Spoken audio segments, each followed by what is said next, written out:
नमस्कार, मैं हूं प्रज्ञा मिश्रा और आप देख रहे हैं उल्टा चश्मा यूसी। रिपोर्ट्स कह रहे हैं कि अब तक 22 किसान बॉर्डर पर आंदोलन करते करते मर गए।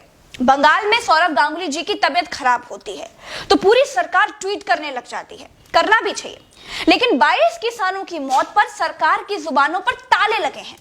यह है किसानों के लिए सरकार का दोहरा चरित्र। खैर, आज मैं आपसे बात करूंगी कि सरकार कृषि कानून वापस क्यों नहीं लेना चाह रही है, उसकी मजबूरी क्या है। देखिए, जब सारे उद्योग धंधे फेल हो गए थे, जब सारी इंडस्ट्रीज डूब गई थी, तब भी देश के किसानों ने ही देश की अर्थव्यवस्था को संभाले रखा। खेती ही एक ऐसा उद्योग था जो मुनाफे में था। अब सारे कॉर्पोरेट की गिद्ध नजर किसानों पर है, खेती पर है, फसल पर है, किसानों की जमीन पर है। देश की अर्थव्यवस्था के साथ पिछले 6-7 सालों में चीरहरण हुआ है और अर्थव्यवस्था के साथ पूरी तरह से बलात्कार किया गया है। और अपने इस इकोनॉमिक्स कोलैप्स को छुपाने के लिए किसानों को कॉर्पोरेट्स की झोली में अब फेंका जा रहा है। भारतवर्ष गर्दन तक कर्ज से डूबा हुआ है। इस समय जब मैं आपसे बात कर रही हूं तो हमारे देश पर 162 लाख करोड़ का कर्ज है, जो दुनिया भर की अलग अलग बैंकों से लिया गया है। और 2014 में जब देश में बीजेपी सरकार बनी थी, तब यह कर्ज 84 लाख करोड़ था। देश की सरकार कर्ज लेकर घी पी रही है। ऐसा तो है नहीं कि देश माल्या की तरह या नीरव मोदी की तरह कर्ज लेकर भाग जाएगा। कर्ज तो चुकाना ही है, लेकिन हमारी जीडीपी तो डूब चुकी है। इंडस्ट्रीज का बुरा हाल है, कंपनियां बंद होने की कगार पर आ गई हैं। ऐसे में कर्ज वापस कैसे होगा? जो सामने दिखाई देता है तो मुनाफे वाला एक ही रास्ता बचा है और वो है खेती, जिसमें कॉर्पोरेट को 200% तक मुनाफे की गारंटी है और कॉर्पोरेट को हर हाल में वो चाहिए ही चाहिए। और सरकार को कॉर्पोरेट की ये बात माननी ही माननी है, क्योंकि पॉलिटिकल फंडिंग किसान तो करता नहीं है। किसान सिर्फ वोट देता है, फंड तो कॉर्पोरेट से आता है।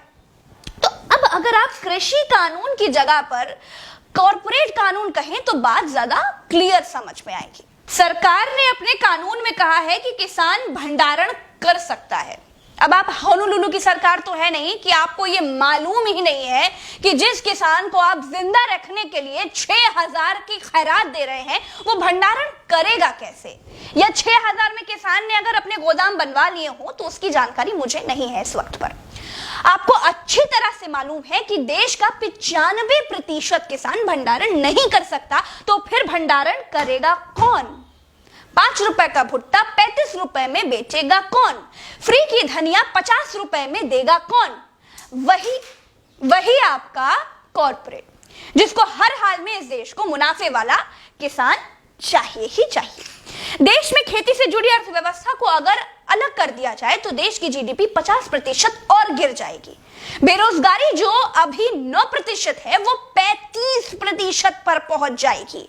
सरकार खेती को उन लोगों के हवाले कर देना चाहती है जो सब के सब फेल हो चुके हैं। अर्थव्यवस्था को मजबूत करने का इस वक्त पर सरकार के पास किसी तरह का कोई रोड मैप है ही नहीं। देश को जिंदा रखने के लिए सबसे बड़ी जरूरत है अन्न, और कॉर्पोरेट अब इस अन्न उद्योग पर कमांड करना चाहता है किसी भी हाल में। और जो बेवकूफ मुझसे ये कहते हैं कि एमएसपी यानी न्यूनतम समर्थन मूल्य खत्म होगा ही नहीं, वो ये बताएं कि सिलेंडर से सब्सिडी कैसे खत्म हो रही है। वो ये बताएं कि एयर इंडिया कैसे खत्म हो रहा है। जो ये कहते हैं कि मंडियां खत्म नहीं होगी, वो ये बताएं कि जियो के आगे बीएसएनएल कैसे खत्म हो रहा है। क्या आप भरोसा दिला सकते हैं कि किसान कॉर्पोरेट की हाथ का कठपुतली नहीं बन जाएगा? जो लोग पैसे से पैसा बनाते हैं, जिन लोगों को किसानों की मौतों से कोई मतलब ही नहीं है, जो लोग पैकिंग करके 5 का भुट्टा 35 में बेशर्मी से बेचते हैं, वो किसानों को पैरों की जूती नहीं बनाएंगी, इसकी क्या गारंटी है? और जो लोग आज मौन हैं, जो लोग आज ठेले से फ्री की धनिया खरीद कर मिर्ची भरकर चल देते हैं, वो ये जान लें कि यह कानून महंगाई की गारंटी है। तो ठीक है, आप मौन रहिए और महंगाई का इंतजार कीजिए। आज के लिए बस इतना ही। जय हिंद, नमस्कार।